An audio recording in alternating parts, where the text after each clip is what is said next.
دوي انفجارات وتصاعد أعمدة دخان في العاصمة القطرية الدوحة. He won't be hitting in Qatar, as I say. And actually, they've been a very good ally. And a lot of people don't know that. But he won't be hitting Qatar.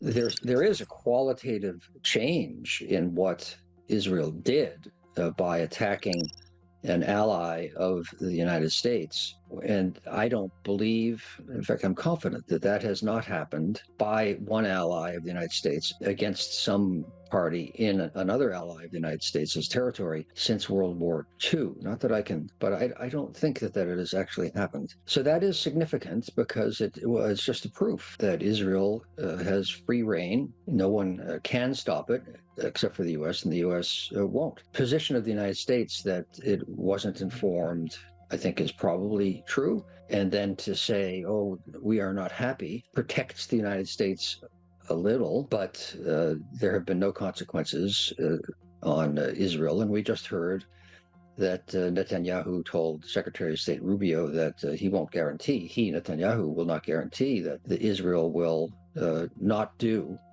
something similar again. Israel realized that it was a sensitive operation, put the United States in a very awkward position diplomatically and strategically, but decided, well, we'd rather the United States be embarrassed, and we don't care that much that the U.S. say, oh, tisk, tisk, please don't do this, because words weigh nothing. But even if the agreement is that Israel shouldn't use them, if Israel decided that this was in their national interest and that the U.S. would talk but not do anything, then they would do it anyway if they thought it was important, and that's what happened. Well, I think they really had to announce something in this instance, because there were conventional military forces used aircraft in a sovereign country that was an ally, that is an ally of the United States, and has nothing to do directly with the fighting or the objective of the attack. So I think they had to say something.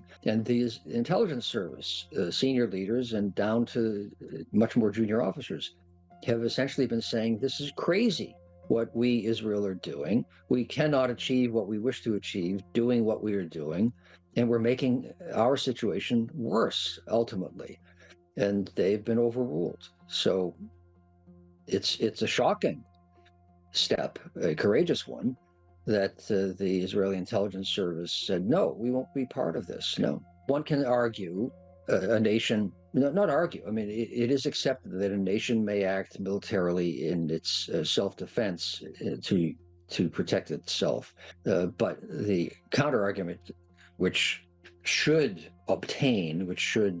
dominate and rule the behavior of nations, is that a nation shouldn't operate on or against the sovereign territory of another nation, so that is flaunting the international rules to the extent that they still exist.